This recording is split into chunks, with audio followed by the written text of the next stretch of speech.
So that's one of the things that you have to decide whether you want to push or kind of wait and let them come back to you.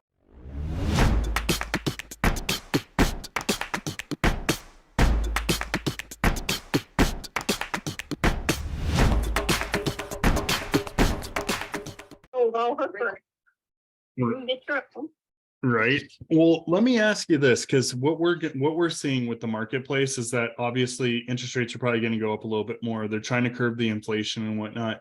If you could still get this house sold, here's what's most likely going to happen, right? After the first of the year, everybody does their Christmas shopping. The government's probably going to say, hey, we're in a recession, right? Which is going to make a lot of people hold on to their funds, and you might see transaction count fall by 50 to 60%. During the wintertime, there's less listings, there's less buyers, but the buyers that are out there looking for properties are much more serious, because who wants to move, buy, and sell during this time, right? Only people that are very motivated. So what you're going to find is there's going to be less competition for your house, like houses that you're going up against. So you're generally going to get a better price during the wintertime. And the buyers that are looking to buy during this time period are much more realistic. They're ready to go. They have to move. So it's always been a good time of year for us in regards to the getting property sold. Would you be open to us, our team, coming over, taking a look at it, giving you an idea of what pricing is and the buyers that we have in the pipeline for you to get you back to where you came from? Well, I don't think we're really interested in moving in the winter time. When we moved from Oregon, so winters they're wet. Yeah. We're just not interested really in moving during that time frame. Yep. So we're thinking more to spring, which I feel like we're already in a recession anyway. So do I. I agree. Yeah. Yeah. As far as that goes, I don't think at the moment we would be, no. Okay. Even if it meant that you could make 10% more than you would if you got into the springtime. I'm just trying to be as realistic with you as possible, because we're seeing a decline in the market between 3 and 5% a month right now. Yeah, for me personally, I don't want to move in the winter time. I mean, my husband has to do all the work, but if you want to email me over your information and I can talk to him, and if it's something he's interested in having you come and look, then I can get a hold of you. That would be want perfect. To do that. Yep. That would be amazing. Let me give you my email address, or do you have it already? Is it Carrie?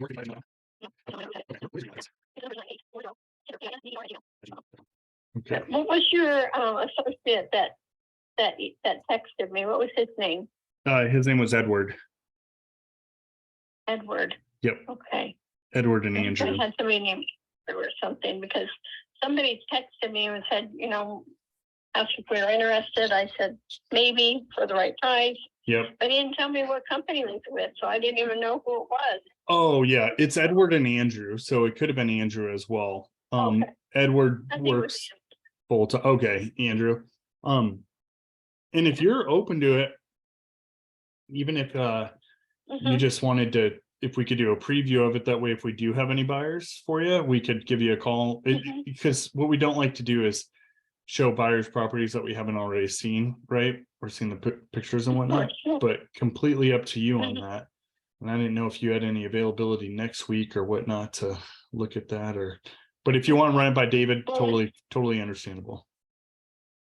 Yeah, I think we should do that first. And if you can, go ahead and email me over your contact information, so that way I can reach out to you if he says, yeah. Okay, perfect. Okay. Do you know by chance that is in that little cul-de-sac with you? Oh, yeah. Our neighbors? Yep. Yes, they do. Yep, they're good friends of ours as well. Actually getting a real estate license to work with me, so help me out with some stuff. Tell me about that. Yeah, yep. So they're a great couple. Oh my gosh, they're awesome. She just watched our house for a week while we were in California visiting some family. So but perfect. I will be in touch and reach back out to you, and then I'll get this email sent to you as well. Okay. That sounds good. I appreciate it. All right. You're very welcome. Yep. Have a great day. Have a good afternoon. You too. Bye-bye. Bye. So that was a good call. I always try to make sure I'm building as much rapport as I can with potential clients. And you heard some of the objections. I'm not going to be super pushy with that.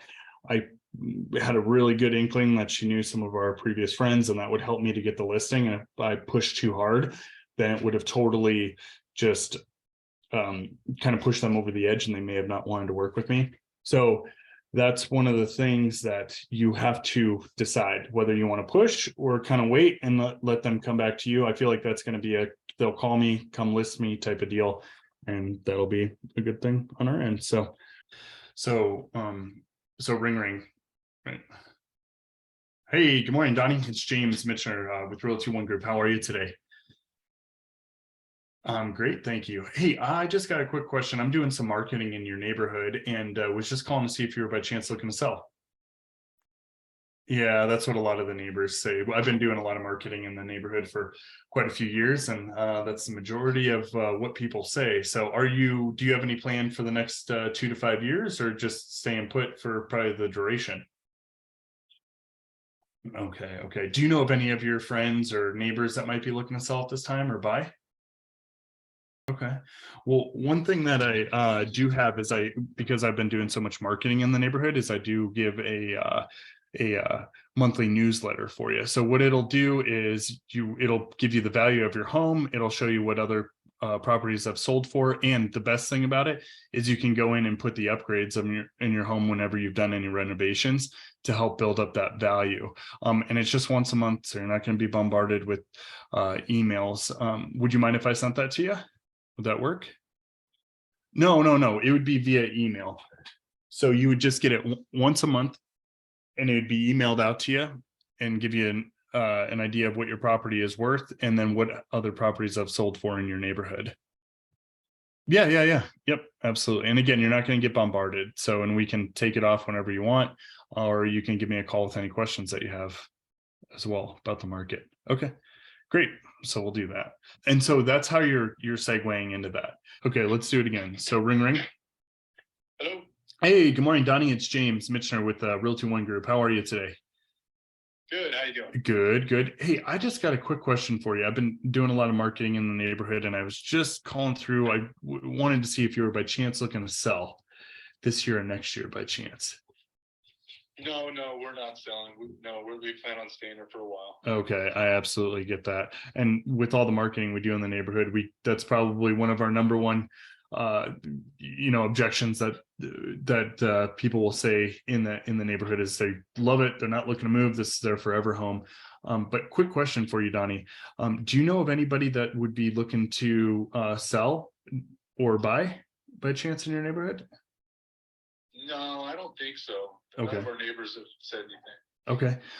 And then one other thing I do for your neighborhood in particular is I do have a monthly newsletter that I send out that not only gives you the value of your property, but what other properties are selling for. And one of the great things about it is you can put in the renovations and upgrades that you've done to help either boost that value for you, so that you have a more real-time check on what the value is of the house. Would that be something that would work for you? Sure. Okay. That doesn't sound too bad. Perfect. So it'd just be once a month. I'll get that sent out to you. And then if you do have any questions about the market or your neighborhood, just feel free to send me an email or give me a call. Okay. Okay. Perfect. Okay. So did you see how that wasn't like perfect, right? Like I was a little choppy. Like the script didn't get followed correctly, but you still got to the point where you needed to be. But yeah, the best part about that is it's genuine, right? The last thing somebody wants is somebody that's going to be like so polished that it sounds like it just doesn't sound genuine, right? Yeah. So well, the first one you did, I liked more. Yeah. That's why I wanted to show you that it doesn't have to be perfect, right? So I wanted to kind of give you another one. And then here's the other thing. If somebody like kicks back on you and is like, I don't want that, or I already get inundated with emails, say, hey, that's totally okay. If something does come up and you want that value, just let me know and I'll definitely get that out for you. The other thing that I can offer is I could just set you up on a search that'll show you what properties are selling for in your property when they've hit the market, when they've gone under contract, and when they sell. Is that something that you would want instead of the monthly newsletter? So you're giving them two options. they'll most likely say no to both, but at least you're trying to add value every single phone call for them. So, right. Yep. Okay. And so when you're done with that call, they said no, they're not moving until they die. How are you handling your database? Are you noting all that, and then when that call comes back up, yeah, a week or two from then, I mean, at some point, if it's too soon, it's going to be like, dude, we just told you last week we're not moving. You know what I mean? So for sure. How are you handling that? Yeah, so people like that, I would not call them in 2 weeks. There would be more of like a 60-day call for them in the warm, and that would be in my calendar to call them through the system. So it'd just be a 60-day. And the reason that you want to continue to follow up with those people is the more rapport that you build, and the longer that they've been in the neighborhood, the more people that they're going to know, the more people they're going to refer to you, and you're going to get more sales through that. Okay. Yeah. Perfect. Yeah, I've been figuring some stuff out with Vulcan. Like if there's certain people like that I don't want to always be blasting as part of my calls, I put them in a different folder, and then I create an appointment on the calendar. And from here on out, they're just basically, did I get a hold of them on that appointment? If not, push it out another day or two. And I just move them from that. So they're off the whole list of calls I'm blasting. Perfect. And that was going to be my next question, is what do your folders look like? The only one I created was one that I call leads. And leads. That's what I was just telling you about, is basically whether it's, I could probably section them off from hot lead to warm lead and all that kind of stuff. But once they're in that folder, I'm building them out always as an appointment on the calendar. Mm-hmm. So there's something always going on with them, whether it's somebody that's not, like we just talked about, that's not even interested, but I just want them off a thing, to somebody that is interested, and they said, give me a call in a week. It's like a folder. I just put them aside, and it's completely just appointments.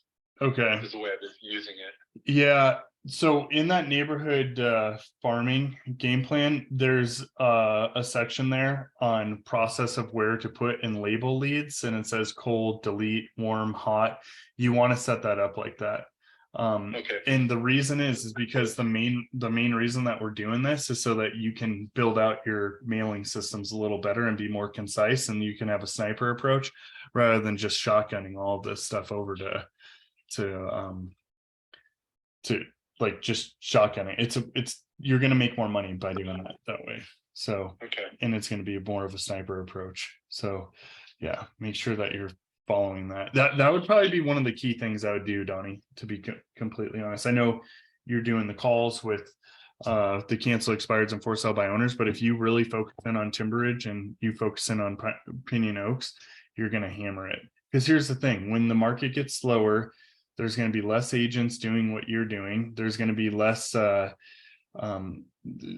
agents just in general selling, and there's going to be less agents putting the money into sending out the postcards and the letters as well. So it's just going to be a much better thing. And I'm anticipating a lot more expireds are going to start popping in there. For sure. With that decrease in pending sales, they're all gonna a lot of them are just gonna expire. So I'm really trying to dial in on that too. Okay. And I think that's great. But and I know the majority of this call has been on that neighborhood, but I just feel like it's the best thing for you and Joe to do to really get something going. Now you want to look at the folder. So look at the neighborhood game plan again. And then what other questions did you have or stuff that you wanted to work on? Well, what's good, I'll tell you what's good about this call is I didn't even think to ask you about what you brought up about when people said, no, I don't plan on moving ever. Yeah. I've just been saying, okay, well, I don't blame you. I'm glad you left the neighborhood. Thank you for taking my call later. Yeah. Like I haven't even been trying to do anything with it. So I'm glad we had this conversation, because you kind of turn it into something else and still try to get their email. And that's where I need to refocus. Luckily I haven't had that many calls that picked up, so I haven't been missing out on much, but I'm glad we went over all that. Yeah, because those types of people that never want to move are going to be your best referral source. So there was one person in Quillwood that gave me four referrals, right? And I had never sold her house ever. I never met her in person, but she just liked that I would follow up, and she gave me the same thing. She would always say, "No, we're not looking to move, but thank you again for the call." And I planted my forget-me-not seeds and whatnot. And then that turned into referral after referral after referral, because when somebody stays in a neighborhood like that, they start talking to their neighbors, they're walking their dog, they're going to the community, like they're just getting more and more involved over the years. And so, yeah, you want to turn that into a positive for you on that. Okay, yeah, I like that. I need to hear that, because I started thinking about it. I'm like, I'm basically asking if anybody's taking a sell in the next 12 months. And then if they're saying no, I'm just basically ending the call and moving on to the next. And I'm like, this can't be a high success rate. You're basically just trying to get the timing of somebody. Oh yeah, we were just thinking of selling and just getting real lucky. So yeah, no, I like that. Yeah, this conversation, because I wouldn't even have thought to ask you that. Yeah. Yep. And the other thing is, when they say, we're not really looking to sell, I've always asked, well, is there a certain time frame or plans that you've been thinking about, right? And they'll say, we were maybe thinking in like 6 or 12 months that we might move to Albuquerque, New Mexico. It's like, oh, okay, what's bringing you there, right? At that point in time, they become a warm lead, and I'm going to follow up with them every 30 days, because if somebody says they're going to move in 6 to 12 months, they might want to move sooner, right? Like it's already in their mind and whatnot. So that just adds to being able to really follow up with them and make sure that you're the first person that they're thinking of when they're ready to sell. So, what other questions did you want to cover? But I do think that script is the best one to use, in terms of like letting them list it themselves and then you list it as well. And it's a good way to get in as a preview appointment. And if you can get in front of somebody, you're 75% more likely to get that listing than the agent that's not ever seen that person or met that person in person. The one that he got that was a land listing, I did most of the work on the phone. I could tell the guy was just you could tell he was ready. Yeah. And then he called the guy, got the listing. I was going to ask you, is that pretty common with land, that you do most of it, your presentation over the phone, or do you try to meet them at the land? I guess it depends if they even live in the area for a lot of these people. Yeah, that's funny, because one of my other coaching students was telling me that they set an appointment with somebody for land, and they said, oh, why don't we meet at the land? I'm like, what? No, you don't meet at the land, because then you're doing all the presentation on the hood of your car. It could be windy, like just don't do that. Like meet them at the office, right? Or try to meet them at their house, or see if they want to do something electronically. I personally think that doing everything in person is best, because if you do something electronically, you send them the listing docs via e-sign, then they're always going to say, oh, this isn't right, or that's not right, or we need to adjust this. When you're in person, they hardly ever come up with those same excuses. So so meet them at the office or meet them at their house, right? And if they are ready to go, like have your assistant do the listing docs right then and there, send it. When the assistant sends the listing docs, call them and say, hey, we have the listing docs, are you okay with reviewing those now? And we can get those signed right now while I'm on the phone with you. So that's the best way to do it for you. Okay, cool. But I never meet them at the land. You could just say, hey, I've done a lot of sales in your area. I've done a lot of land sales. This is how it works. This is where we need to be priced at because of XYZ. And then you try to get the commitment right then and there. But I'm pretty upfront with everybody in regards to like how often I'll follow up with them, and like how we actually know if people are looking at the land, etc. So that do you think are you seeing on your end land, it feels like it's almost not moving at this point? It's not. Do you think it? Yeah, but if you get it priced correctly, it's going to move, right? So well, I'm wondering, is it because before the builders were all too busy because everybody was going that route because inventory was low. Now it's because of rates, right? Yeah, now it's because of rates, but also land is super expensive all of a sudden, right? So you have to adjust those prices, and that's the way that it's going to move.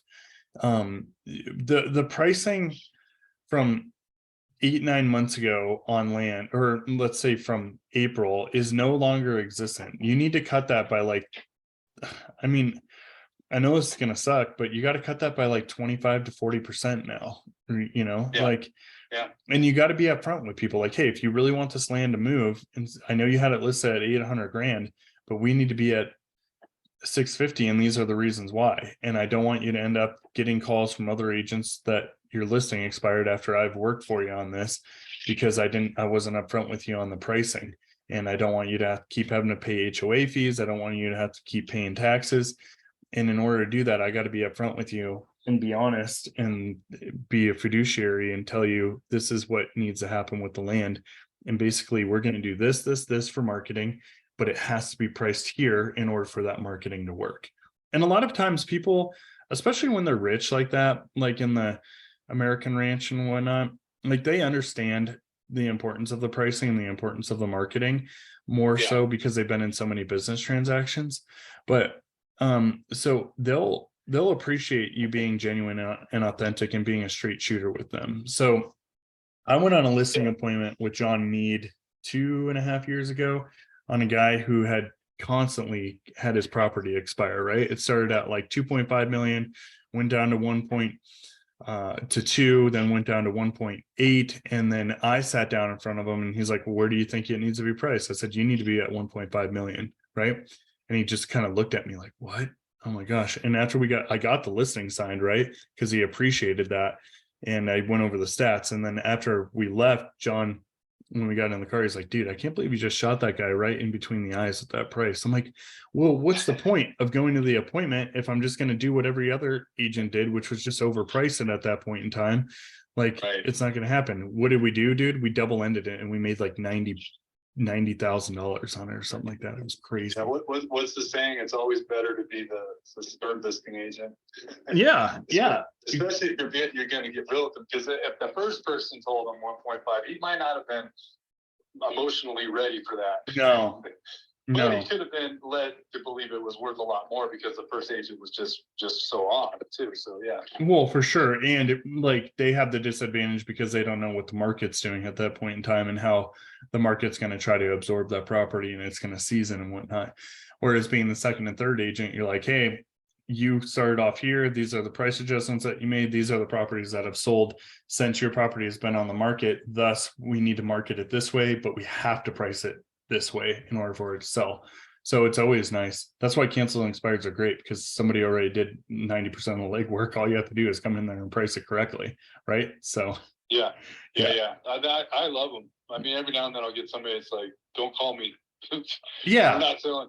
But who cares? I don't. That kind of stuff doesn't bother me. No, doesn't bother me either. It frustrates me. They wouldn't at least like talk to me for a second, but other than that, I don't care. Yeah, exactly. It's like being rejected by a female, right? Like it's gonna happen. Like at least you gave your shot, right? So this is way easier. It's on the phone and yeah, exactly. So, and it's not because you're not good looking enough, it's because they just don't want to do it or they're pissed off, right? So yeah, people are just turned off by phone stuff. I'm kind of that way. Like I rarely will give anybody a shot to talk to me on the phone as soon as they can smell they're selling something, Yeah. I think a lot of people are like that. So that's the trick, is not coming across like that. It's, Exactly. The other thing to think about though too is like, if somebody consistently follows up with you, they're nice, they're genuine, and they're not super pushy, and your need to sell that house or sell that property is going to come back up. And the first thing you're going to think about is the real estate agent that wasn't pushy, was genuine, and that was looking out for your best interest, right? You're not going to go, oh, let me get on Realtor.com or Zillow and look for another agent. You've already built that rapport, especially with people like how you described yourself when it comes to phone calls. You're going to be more apt to calling that person that's been following up with you and has been nice, pleasant, and genuine, rather than some random real estate agent or your previous agent. Yeah, and it's not like a random sales call either. There's a reason. They were already trying to sell their house, so it's not like you're just calling them out of the blue trying to get them to sign up for something that they have no interest in. Yeah, and you've heard it before, right? Like follow-up, fortune is in the follow-up, right? Yeah. So there's a couple ways to do that. And I think when you have a call like that with somebody that you're building the rapport with, you set up the home bot, you set up the MLS search, and then you just mail them like, once a month or something like that. The more touches that you have, the better chance you're going to be able to land that and help them sell it and make a commission off of it. So take, you know what, I think that would be really good for you is because you just told me like you don't really like those phone calls and whatnot. Think about it this way, right? If you don't like those phone calls, what would make you be more attracted to a person giving you a call to want to list with them? Like, what would be the No, that's what I meant. Yeah, a lot of these calls, it's just very robotic, and I can tell right off the bat, it's like a script or thing they're going to say to everything I say, and it's just annoying. So if it comes across as more natural, and that's what I'm really trying to work on. You know, like the hard part is the intro. Yeah. This is Darnie Carsey with Remax Mountain Properties. A lot of times that's just right off the bat. They're like, "What do you want?" You know, you can tell it's like, boom. That's already, I have to overcome that. And then I've tried the whole Donnie, local realtor, that one. People, that to me seems like you're trying to hide something. Yeah, like, me too. Like, well, yeah. Who you with? You know, like, yeah, exactly. Yeah. So I don't do that one anymore. Because here's the thing with that script, right? Oh, I'm a local real estate agent. And then you start going into it and then you're like, oh, I'm with, it's like I had the worst experience ever. You just wasted 2 or 3 phone calls on that person, most likely, or at least the 10 minutes that you're on the call initially, because they just don't like that person. And I've had that happen to me so many times where I'm like, dude, I'm just going to say where I'm from. It is what it is. If there's an objection, I'll try to beat it at that point in time. If I can't, I'll move on to the next. So yeah, you're right. Have a great day.